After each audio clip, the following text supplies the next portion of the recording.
السلام علیکم۔ نمرہ احمد کے ناول مالا کی سیکنڈ ایپیسوڈ کا یہ سیکنڈ پارٹ ہے۔ سٹارٹ کرتے ہیں۔ کہتے ہیں جس نے لاہور نہیں دیکھا وہ پیدا نہیں ہوا۔ ٹھیک کہتے ہیں یا غلط؟ مگر کہتے ضرور ہے۔ لاہور کا شمالہ کے لیے ہمیشہ ایک فرار تھا۔ جب وہ اپنی ورک لائف سے تنگ آ جاتی تو اپنے گھر واپس آ جاتی، کچھ دن ماں کے ساتھ رہتی تو ذہن فریش ہو جاتا۔ مگر لاہور میں مستقل رہنا اس کے لیے کٹھن ثابت ہونے والا تھا۔ یہاں کی فضا آلودہ تھی اور شور زیادہ تھا۔ اسلام آباد ایک ہی رنگ میں رنگا تھا، پنڈی کی حدود سے بھی۔ جیسے ہی اسلام آباد میں داخل ہو تو ایک پوش اور صاف ستھرا شہر نظر آتا تھا۔ لاہور ایسا نہیں تھا۔ اس شہر میں بہت سے رنگ ایک ساتھ بستے تھے، لوگوں کے لہجے مختلف تھے، صبح دیر سے ہوتی تھی اور رات اس سے بھی دیر سے۔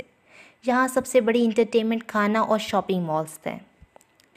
دوپہر میں وہ کسی کام سے بینک جا رہی تھی تو کار کی کھڑکی سے باہر گزرتے منظر کو دیکھ کے اسے حیرت ہوئی۔ لاہور میں بہت سے ریسٹوران چائے کے نام سے کھل گئے تھے اور یہ سب نئے ریسٹوران تھے۔ تمہیں کڑک چائے پسند ہے نا؟ دیکھو تمہارے لیے کتنے کیفے ہیں یہاں، اس نے ڈرائیو کرتے کیف کو بتایا۔ کچھ سال پہلے تک لاہور ایسا نہیں تھا۔ کیف ونڈو اسکرین کے پار سڑک پہ توجہ کیے تبصرہ کرنے لگا۔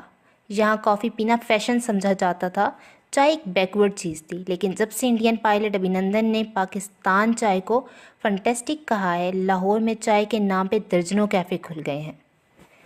تمہیں کیسے معلوم؟ تم تو اتنے سال سے اسلام آباد میں رہے ہو۔ کیف نے شانے اچکائے۔ مجھے معلوم ہوتا ہے۔ وہ ڈرائیو کرتے ہوئے بیک ویو مرر اوپر کر دیتا تھا اور اسے کیف کی عیادت پسند تھی۔ اتنے دن سے وہ ڈری نہیں تھی اور نہ اسے اس انجان تعاقب کار سے کوئی خوف محسوس ہوا تھا، کیونکہ جب وہ باہر نکلتی کیف ساتھ ہوتا۔ یہ احساس تحفظ اسے پہلے کسی گارڈ کے ساتھ محسوس نہیں ہوا تھا۔ ویسے میں دھیان کروں گا کہ رات کو میرے کام کی وجہ سے بی ڈسٹرب نہ ہو، وہ توقف سے بولا۔ ہاں تم نے بتایا تھا تم اپنے بزنس پلان بنا رہے ہو، کہاں پہنچا وہ کھڑکی سے باہر دوڑتے درختوں کو دیکھ کے بولی۔ وہ نہر کے ساتھ سفر کر رہے تھے اور جہاں درخت پہلے سے زیادہ ہو گئے تھے، سبزہ دیکھ کے اندر تک ٹھنڈک اتر گئی تھی۔ ابھی تو شروع کیا ہے، 1.5 ماہ ہے میرے پاس۔ 1.5 ماہ کیوں؟ اسے حیرت ہوئی۔ وہ دراصل وہ سنبھلا اور موڑ کاٹا۔ اپنے لیے ڈیڈ لائن رکھی ہے۔ اوہ اچھا، کشمالہ نے سر ہلا دیا۔ 1.5 ماہ کافی لمبا عرصہ ہے، 2 ہفتے بھی کافی ہوتے ہیں۔ خیر تم کر لو گے۔ اس کی بات پہ وہ مسکرا دیا۔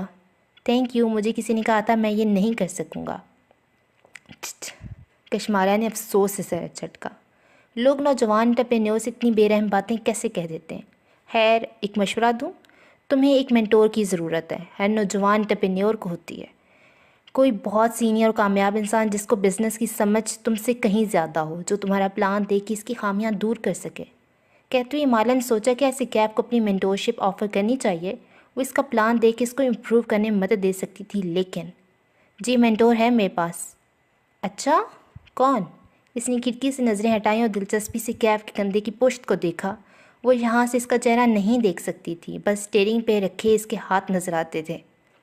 آپ نہیں جانتی اسے، مطلب وہ یہاں کا نہیں ہے، برطانیہ کا کامیاب بزنس مین ہے، میرا فیملی تعلق ہے اس سے، وہ سوچ سوچ کے کہہ رہا تھا۔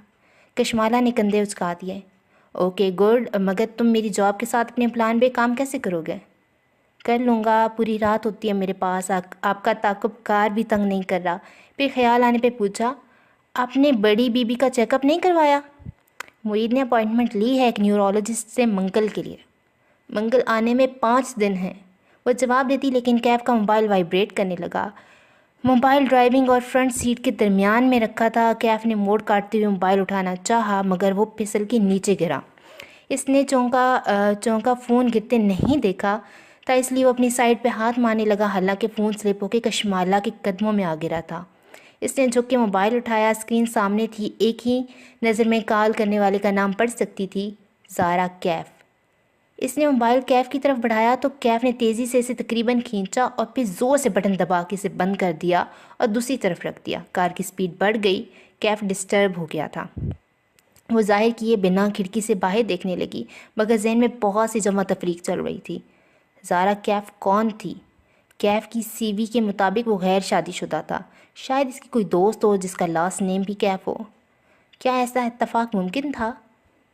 کشمالہ کو بینک کے سامنے اتار کے وہ کار میں بیٹھا رہا۔ جب اسے تسلی ہوگی کہ وہ اندر جا چکی ہے تو اس نے موبائل نکالا اور زارا کی چیٹ کھولی، پھر بے بسی بھرے غصے سے میسج ٹائپ کرنے لگا۔ تم آئندہ مجھے خود سے کال نہیں کرو گی، جب کال کرنی ہوگی میں خود کروں گا، سمجھ میں آیا؟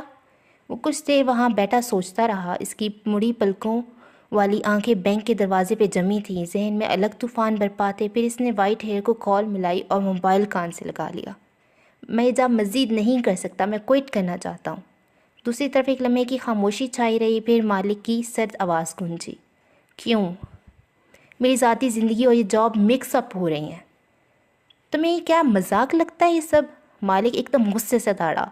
تم ایک صبح اٹھ کے فیصلہ کرو گے کہ تم یہ نہیں کرنا چاہتے ہو، میں تمہیں چپ چاپ واک آؤٹ کرنے دوں گا؟ چلاؤ مت، میں تمہارا ماتحت نہیں ہوں۔ میں جب چاہے اس جاب کو چھوڑ سکتا ہوں۔ وہ دانت پیس کے بولا، اس کے کان سرخ ہو رہے تھے۔ توقف کے بعد مالک بولا تو آواز دھیمی تھی، اصل وجہ کیا ہے؟ کیوں چھوڑنا چاہتے ہو یہ جاب؟ کیف نے گہری سانس لی۔ اس کی ماں بیمار ہے اور میں اس کے ساتھ مزید دھوکہ نہیں کر سکتا۔ تم اس کی ماں کے لیے اتنا حساس کیوں ہو رہے ہو؟ بس میں اس کی فیملی کے ساتھ نہیں رہ سکتا، یہ پلان کا حصہ نہیں تھا۔ اب یہی پلان کا حصہ، میری بات غور سے سنو۔ تم اس لڑکی کی جاب کرو گے جب تک تمہیں وہ نہیں ملتا جو ہمیں درکار ہے۔ اس نے مجھے نہیں بتایا کہ وہ کیسے جانتی ہے کسی آدمی کے پاس اس کی تصویر ہے۔ میں نے اس دن سے 2 دفعہ پوچھا ہے، وہ نہیں بتاتی، میں کیا کروں؟ پھر تم اس کا اعتماد حاصل کرو، تمہیں یہ کرنا پڑے گا۔ یا میں اسے سچ بتا دوں، ایسا میں کر سکتا ہوں۔ اس کا انداز سینیٹر تھا، وہ کسی بھی خوف سے خالی۔ ٹھیک ہے، ابھی جاؤ، اسے سب بتا دو، مجھے فرق نہیں پڑتا۔ لیکن اس سے کیا ہوگا؟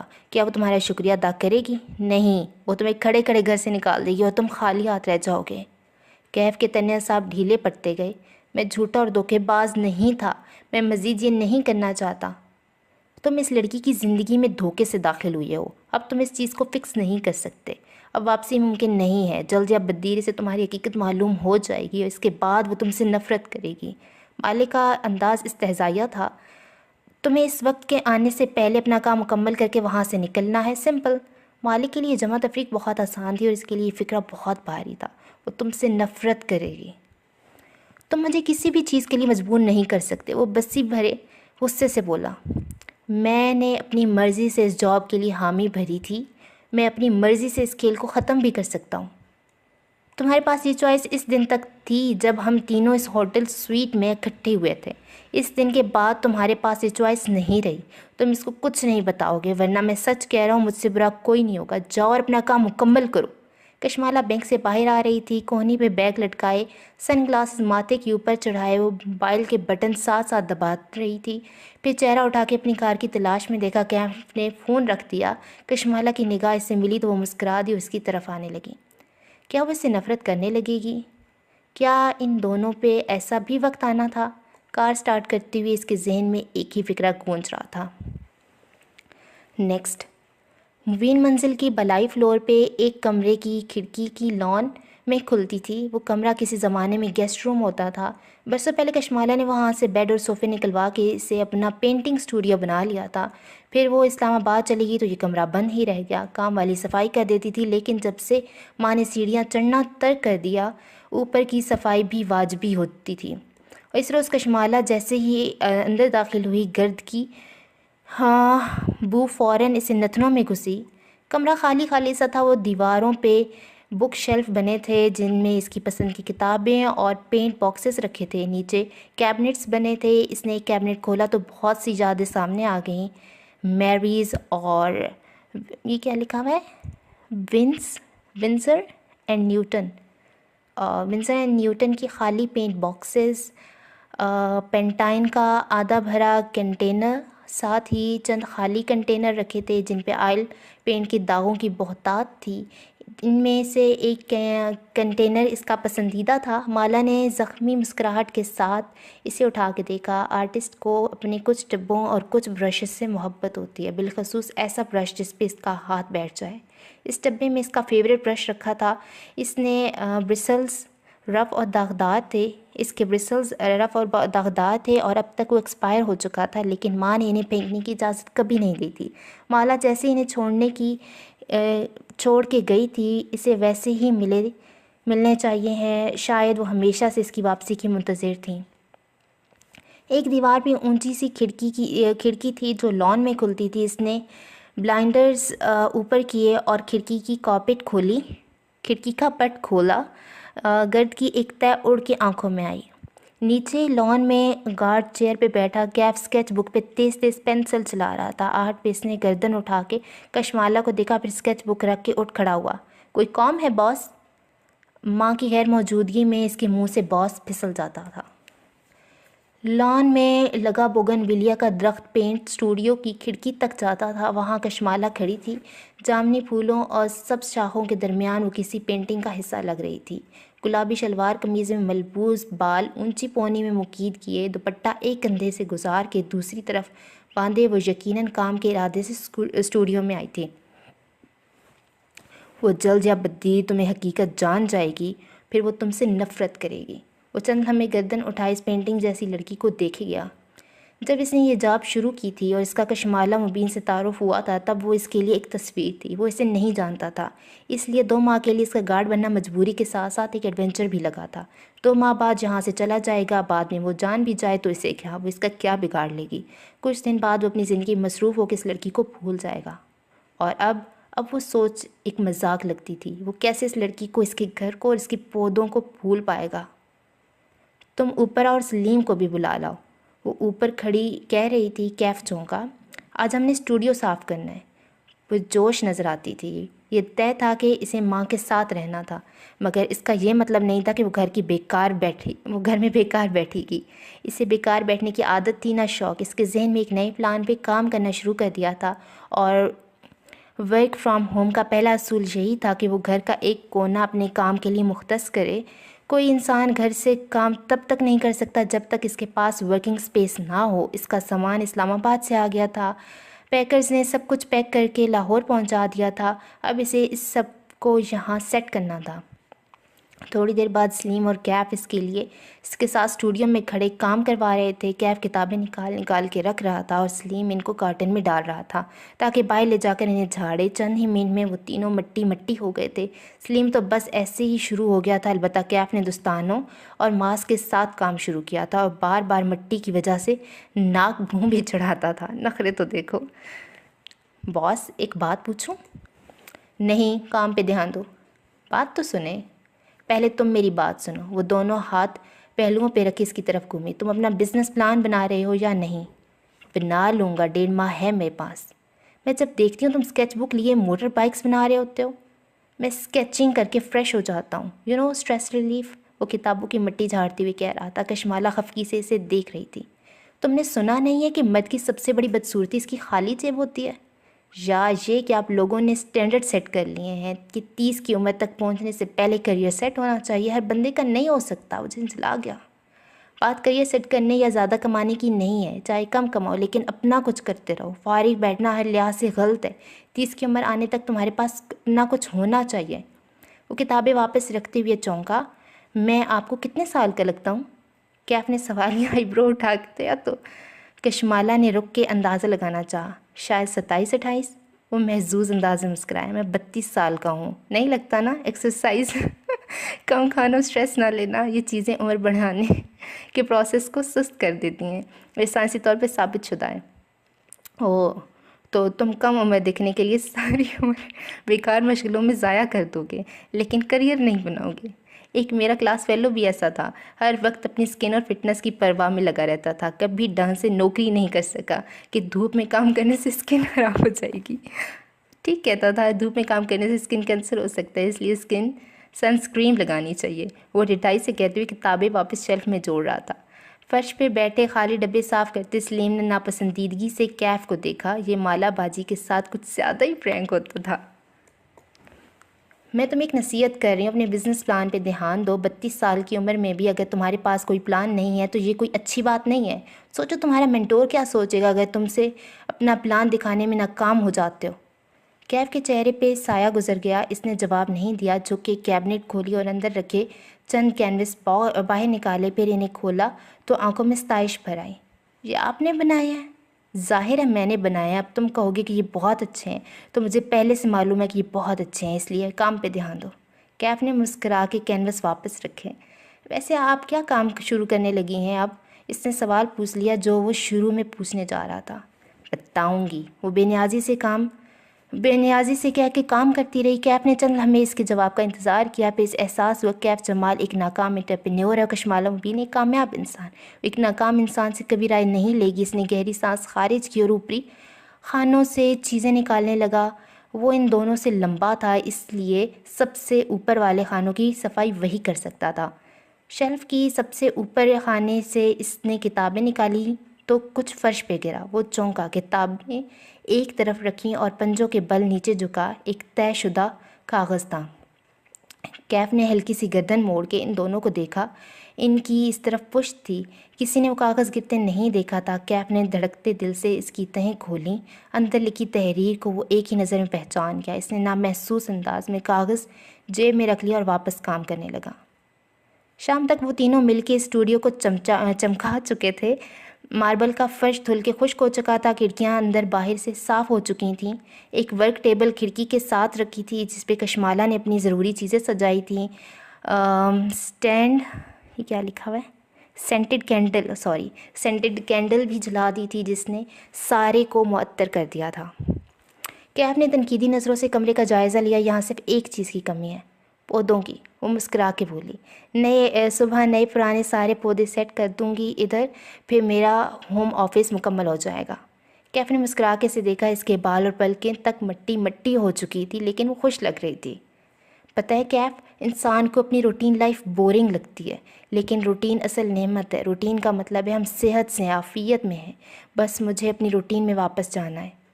اس ریسٹوران کا کیا ہوا جنہوں نے آپ کو جاب آفر کی تھی؟ اسے یاد آیا۔ وہ شیلف سے ٹیک لگائے کھڑا تھا اور اس کے سامنے کھڑکی کے ساتھ کھڑی تھی۔ وہ کشمالہ کا چہرہ بجھ گیا۔ میں توقع کر رہی تھی کہ مجھے کوئی مینجمنٹ پوزیشن آفر کریں گے، لیکن وہ اپنے ریسٹوران کی ایک دیوار پہ 3D ایلیوژن بنوانا چاہتے ہیں۔ آپ بنا سکتی ہیں نہیں؟ رمضان شروع ہونے والا ہے، ان کے پاس عید تک کا وقت ہے۔ وہ چاہتے ہیں کہ میں سارا رمضان اس ایک دیوار پہ کام کر دوں، مگر 4 ہفتوں میں صرف پینٹنگ بنائی جا سکتی ہے، آرٹ نہیں۔ کیوں؟ وہ دلچسپی سے پوچھنے لگا۔ آرٹ بنانے کے لیے کوئی ڈیڈ لائن نہیں رکھی جا سکتی، کیونکہ آرٹ خوشی سے نہیں تخلیق کیا جاتا ہے، نہ وہ پیسے کمانے کے لیے ہوتا ہے۔ آرٹ اور ٹوٹے دل سے بنتا ہے۔ اس کے لیے کنپٹی پہ انگلی سے دستک دی۔ ذہن کی کریٹو حصے کا شور سے خالی ہونا ضروری ہے، اور میرے ذہن میں ابھی بہت شور ہے۔ یعنی آپ نے انکار کر دیا؟ نہیں، سوچنے کے لیے وقت مانگا ہے، حالانکہ انکار کر دینا چاہیے تھا۔ وہ متبذب لگ رہی تھی۔ آپ لوگوں کو نہ نہیں کہتی، کہہ دیا کریں۔ نہ کہنا اتنا ضروری ہے جتنا کہ سانس لینا۔ نہیں کہیں گی تو دم گھٹنے لگے گا۔ کافی بنا دوں؟ تابداری سے پوچھا۔ کشمالہ نے اس بات میں سر ہلا دیا۔ تھینک یو کیف، تم نے میری زندگی آسان کر دی ہے۔ میری دعا ہے کہ تمہارا بزنس پلان جلد بن جائے اور بہت کامیاب ہو۔ وہ خود سے کہہ رہی تھی یا اس سے وہ فیصلہ نہیں کر سکا۔ بس چند لمحے اس مہربان لڑکی کو دیکھتا رہا جو اس کی کیریئر کی اتنی فکر کر رہی تھی۔ دل کا بوجھ بڑھتا گیا۔ کشمالہ بی بی، اس نے کہنا چاہا۔ یہ وہ لمحہ تھا جب وہ اسے سب بتا سکتا تھا۔ اسے مالک کی بات نہیں سننی تھی۔ وہ اسے اپنی مجبوری بتائے گا، ساری بات سمجھائے گا۔ یہی وہ لمحہ تھا، اگر آج نہیں تو پھر شاید کبھی نہیں۔ وہ اس سے نفرت نہیں کرے گی، وہ مہربان دل کی مالک تھی۔ وہ اسے اپنے قریب رہنے دے گی، اس کی حفاظت کرے گا، اس کو کوئی نقصان نہیں ہونے دے گا۔ او ہاں، کشمالہ نے سنا نہیں، اسے یاد آیا۔ میں نے ماہر فرید کو گوگل کیا تھا۔ آواز آہستہ کر لی۔ سلیم کسی کام سے نیچے گیا تھا، اسے اس کے آنے سے پہلے بات مکمل کرنا تھی۔ کیف کے قدم وہی زنجیر ہو گئے، سانس وہیں تھا جہاں تھا وہیں رک گیا، اور دل زور سے دھڑکا۔ تم نے نوٹس کیا تھا اس لائٹر کے اوپر میڈ ان UK لکھا تھا؟ کیف نے اسے وہ لائٹر واپس کر دیا تھا، اور اس نے کل رات ہی اسے غور سے دیکھا تھا۔ جی، لائٹر تو کہیں کا بھی ہو سکتا ہے، اس نے بات ٹالنی چاہی۔ نہیں، اگر تم غور کرو تو میڈ ان UK اور ماہر فرید ان دونوں لفظوں کو ایک ہی فونٹ میں انگریو کیا گیا ہے۔ یعنی وہ لائٹر UK کا ہی نہیں بنا ہوا، وہ ایک ہنٹ ہے۔ کیف نے تھوک نکل کے بظاہر ناسمجھی سے اسے دیکھا۔ مطلب یہ کہ اس کی آنکھیں چمکی۔ اس ماہر فرید کا تعلق UK سے ہے۔ پہلے میں نے سرچ کیا تھا تو بہت سے ملکوں کے ماہر فرید نظر آئے تھے، لیکن جب میں نے UK لکھ کے سرچ کیا تو مجھے ایک پرانی فیس بک پوسٹ ملی۔ وہ اسے بتا رہی تھی جو وہ پہلے سے جانتا تھا، پھر بھی ضبط کیے سنے گیا۔ اس کے مطابق ماہی فرید ایک سائیکوپیتھ ہے جس کی ماں باپ نے خود اس کو کسی ذہنی امراض کے اسپتال میں داخل کروایا تھا، لیکن پھر کسی طرح اس نے خود کو وہاں سے نکلوا لیا اور اپنے باپ کی کار کریش میں مر جانے کے بعد وہ اس کے تمام اثاثوں کا مالک بن بیٹھا۔ وہاں کوئی کہہ رہا تھا کہ شاید اس نے اپنے باپ کو خود قتل کیا ہو۔ اس نے جھرجھری لی۔ کتنے عجیب لوگ ہوتے ہیں نا دنیا میں، اپنی ماں کو ذرا سی بیماری ہے اور میرے دل میں آگ لگی ہوئی ہے اور لوگ پیسے کے لیے اپنے باپ کو بھی مار سکتے ہیں۔ وہ واقعی افسوس سے کہہ رہی تھی۔ کیف کے حلق میں کانٹے اگائے۔ سائیکوپیتھ ایسے ہی ہوتے ہیں۔ پھر اس نے غور سے کشمالہ کو دیکھا۔ کیا واقعی آپ کسی ماہی فرید کو نہیں جانتی؟ نہیں کیف، میں نہیں جانتی، لیکن ایک بات ہے، یہ آدمی جو پتہ نہیں کیوں میرے پیچھے پڑا ہے، یہ اکیلا کام نہیں کر رہا، اس نے اپنے ہر کارے چھوڑ رکھے ہیں، جیسے وہ لفٹ والا آدمی، یعنی سائیکوپیتھ نے۔ پھر سے بہت سا تھوک حلق سے نیچے اتارا۔ کچھ لوگوں کو اپنے پے رول پہ رکھا ہوا ہے آپ کو تعقب کرنے کے لیے، ایسا ہی لگتا ہے۔ اور پتہ ہے کیا، یہ لوگ جو اس کام کا جو اس کے لیے کام کر رہے ہیں، یہ سائیکوپیتھ سے بدتر ہیں، کیونکہ یہ اچھی طرح جانتے ہیں کہ وہ کیا ہے، لیکن صرف اس کی دولت کی وجہ سے اس کے ساتھ ہیں۔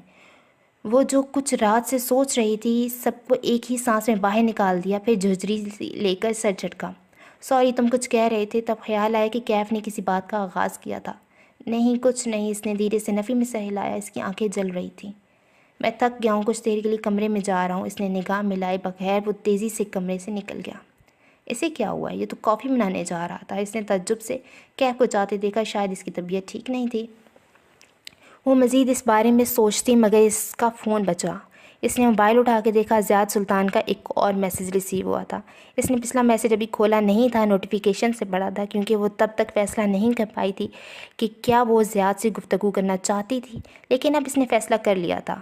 شور، آپ مجھے رات 8 بجے سے پہلے تک کسی بھی وقت کال کر سکتے ہیں۔ اس نے مسکرا کے میسیج ٹائپ کیا۔ سیڑھیاں اترتے کیف کے قدم من بھرکے ہو رہے تھے، رنگت سفید پڑ رہی تھی۔ وہ چپ چاپ نیچے کمرے میں آیا اور دروازہ بند کر دیا۔ فرش پہ ایک سادہ میٹرس رکھا تھا، ایک طرف الماری تھی اور دوسری جانب کولر لگا تھا۔ کیف میٹرس پہ بیٹھا اور کتنی ہی دیر سامنے والی دیوار کو دیکھے گیا۔ پھر اس نے موبائل نکالا اور وائٹ ہیئر کو کال ملائی۔ میں یہ جاب کرتا رہوں گا، میں اسے سچ نہیں بتاؤں گا، بے فکر رہو۔ ارے واہ، ایک دم اتنی تبدیلی کیسے؟ تم نے ٹھیک کہا تھا، میں اسے پہلے ہی دھوکہ دے چکا ہوں، جلد یا بدیر مجھ سے نفرت ہی کرے گی، اس لیے مجھے جلد از جلد اپنا کام مکمل کر کے یہاں سے نکلنا ہے۔ وہ تلخی سے دبی آواز میں کہہ رہا تھا۔ یہی تمہارے حق میں بہتر ہے۔ اچھا، مجھے ایک کاغذ ملا ہے کشمالہ کے گھر سے، اس کی تصویر بھیج رہا ہوں، اس کا کیا کرنا ہے؟ وہ کان کے انداز میں بتا رہا تھا، کسی روبوٹ کی طرح، کسی کارپوریٹ جاسوس کی طرح۔ تم نے کشمالہ کو بتایا اس کاغذ کے بارے میں؟ نہیں، میں کشمالہ مبین کے لیے کام نہیں کرتا، میں ایک خود غرض انسان ہوں اور میں صرف ایک آدمی کے لیے کام کرتا ہوں اور وہ ماہر فرید ہے۔ اس کے انداز میں خود اپنے لیے ناپسندیدگی تھی۔ وہ اسے کبھی معاف نہیں کرے گی، ایک وقت آئے گا جب وہ اسے نفرت کرے گی۔ اسے ابھی سے خود کو اس وقت کے لیے تیار کرنا تھا۔ نیکسٹ، اس صبح وہ اٹھی تو تازہ دم محسوس کر رہی تھی۔ موبائل چیک کیا اور زیاد کی چیٹ دیکھی تو مسکرا دی۔ اس نے لکھا تھا کہ وہ اسے شام میں اسے کال کرے گا۔ زیاد کو اس سے کیا کام ہو سکتا تھا؟ وہ یہی سوچتی ہوئی سنگھا میز کے سامنے آئی اور آئینے میں اپنا عکس دیکھا، پھر دائیں بائیں چہرہ گھمایا، کوئی پمپل نہیں تھا۔ گڈ۔ بال جوڑے میں لپیٹتی وہ لاؤنج میں آئی تو ماں تخت پہ بیٹھی بھنڈیاں کاٹ رہی تھیں، ایک ٹانگ موڑے دوسری سیدھی لمبے کیے، درمیان میں پرات رکھے، سفید چکن کا دوپٹہ ہمیشہ کی طرح سر پہ لے کر کانوں کے پیچھے اڑس رکھا تھا۔ چہرہ اٹھا کے اسے دیکھا، آتے دیکھا تو فوراً فکر مندی سے بولی، افطاری کی تیاری نہیں کرنی؟ وہ آج جو بہتر محسوس کر رہی تھی ایک دم بجھ سی گئی۔ ماں پھر سے بھولنے لگی تھی۔ ماں، ابھی صبح کے 10 بجے اور رمضان آنے میں ابھی 6 دن ہیں۔ وہ ان کے ساتھ تخت پہ لیٹ گئی، گاؤ تکیہ پہ سر رکھ لیا اور پہلو کے بل کروٹ لے لی۔ پھر وہ 2 انگلیوں سے وہ ماں کی کلائیوں میں موجود سونے کی چوڑیوں کو چھیڑنے لگی۔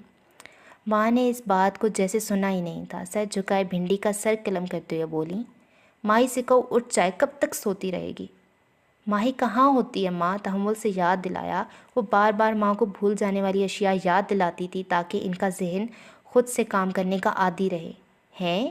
ماں نے چہرہ اٹھا کے اسے دیکھا، تھوڑا سا سوچا۔ یاد کرے، ماہی کہاں ہوتی ہے؟ انگلی چوڑیوں کے اوپر سے گزاری۔